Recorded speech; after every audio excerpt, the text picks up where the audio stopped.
খুবই শান্ত স্নিগ্ধ একটা সকাল, কখনো রোদ আবার কখনো বৃষ্টি। বারান্দায় দাঁড়িয়ে আমি উপভোগ করছি। আসসালামু আলাইকুম। কেমন আছেন আমার আপু এবং ভাইয়ারা? আশা করছি আল্লাহর অশেষ রহমতে সুস্থ ও ভালো আছেন। আমিও আলহামদুলিল্লাহ আমার পরিবার পরিজন নিয়ে ভালো আছি।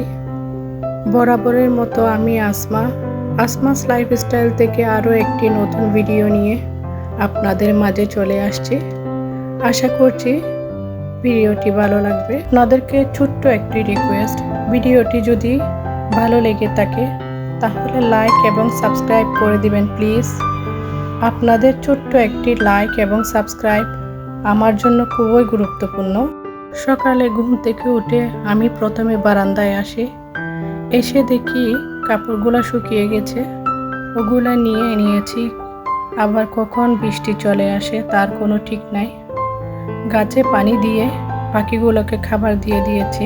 সবুজ গাছ এবং পাখির কিচিরমিচির শব্দ খুব ভালো লাগে, মনটা ফ্রেশ করে দেয়। আকাশের দিকে কিছুক্ষণ তাকিয়েছিলাম, মনে হচ্ছে আবারও বৃষ্টি হবে। কিছুদিন প্রচণ্ড গরম ছিল, এখন বৃষ্টি হওয়াতে খুবই ভালো লাগতেছে।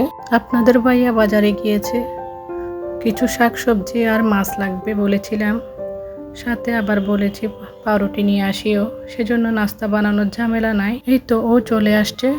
সকালে সবুজ শাকসবজি দেখে মনটা ভরে গেছে। বাচ্চারাও উঠে গেছে। এই তো নাস্তা দিয়ে দিচ্ছি, পাউরুটি, ডিম পোস্ট আর কলা দিয়ে নাস্তা। আজকে হেলদি খাবার এটা। আমার বড় ছেলে খেতে চায় না, এটা বলে রোগের খাবার নাকি এগুলা নাকি অসুস্থ রোগীরা খায়। ও একটু ভাজা পোড়া পরোটা রুটি এগুলাই খেতে চায়। আমরা গৃহিণীরা রাতে চিন্তা করে রাখি, ঘুমানোর সময় মাথা ভর্তি এক চিন্তার সমাধান করে ঘুমায়, যাতে আমার পরের দিনের কাজ কিভাবে সহজ হয়ে যাবে। এই তো নাস্তার পর্ব শেষ করে টেবিলটা মুছে দিয়ে গ্লাসগুলা ধুয়ে নিচ্ছি। অনেক ভিডিওতে দেখি আপুরা কি সুন্দর করে গাছ দিয়ে ঘর সাজায়। আমারও না খুব ইচ্ছা রিয়েল প্ল্যান্ট দিয়ে ঘর সাজানো, কিন্তু আমার হাতে না গাছ ভালো হয় না। মানি প্ল্যান্ট, স্পাইডার প্ল্যান্ট অনেকবার লাগিয়েছি, কিন্তু সজীব ভাবটা কোথায় হারিয়ে যায়। 2-3 দিন পর না পানি চেঞ্জ করে দিই, তাও ভালো থাকে না। কি করলে ভালো হবে বলেন তো আপুরা? এই তো ঘরটা পরিষ্কার করে নিয়ে রান্নায় চলে যাব, অনেক বেলা হয়ে গেছে। মাটির ব্যাংকগুলো কিনেছি শখের বসে, টাকা খুব কমই ফেলা হয়। 3টা ব্যাংক 3 রকমের। ব্যাংকের ভ্যান গাড়ি দেখলে আগে দেখি নতুন কিছু আসছে কিনা, নতুন ডিজাইন দেখলে আবার আরও নিব, এরকমটা চিন্তাধারা আছে। ব্যাংকের কালেকশন করব। এখন আবার মাটির জিনিসের প্রতি দুর্বলতা বেড়ে গেছে। আমরা যারা গৃহিণীরা ঘর সাজাতে পছন্দ করি তারা এভাবে নতুন কিছু খুঁজি। ফ্রিজের উপর রেখেছি যাতে আমার মেয়ে ধরতে না পারে। ওই জায়গায় রাখার পর দেখি বেশ ভালো লাগতেছে ফ্রিজটা। ড্রয়িং রুমের আর্টিফিশিয়াল ফুলগুলো দেখি ময়লা হয়ে গেছে, ওগুলো একটু পাউডার পানিতে ভিজিয়ে দিলাম, গোসলের সময় ধুয়ে নিয়ে নিব। এই র্যাকটা না অনেক কাজের। আমার হাজব্যান্ডকে বলেছিলাম ছোট্ট একটা র্যাক নিয়ে আসতে ওভেন রাখার জন্য। ও নিয়ে আসছি লম্বা একটা।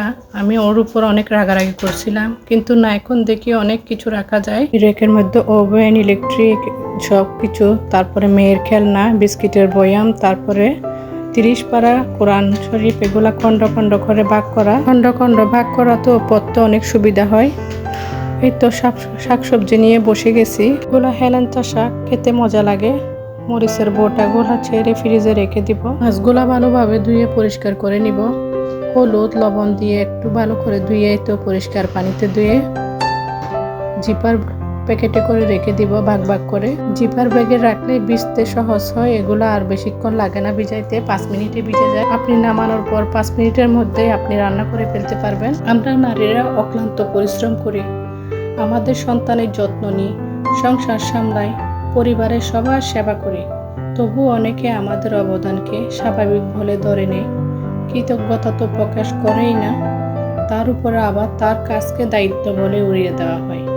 অথচ আমরা নারীরাই হচ্ছি সংসারের মেরুদণ্ড। মাছ ধোয়ার পর রান্নাঘরে মাছের আষ্টে গন্ধ, সেজন্য সাবান পানি দিয়ে ভালোভাবে রান্নাঘরটা মুছে তারপরে বেসিনের উপরটাও ভালোভাবে ধুয়ে নিয়েছি।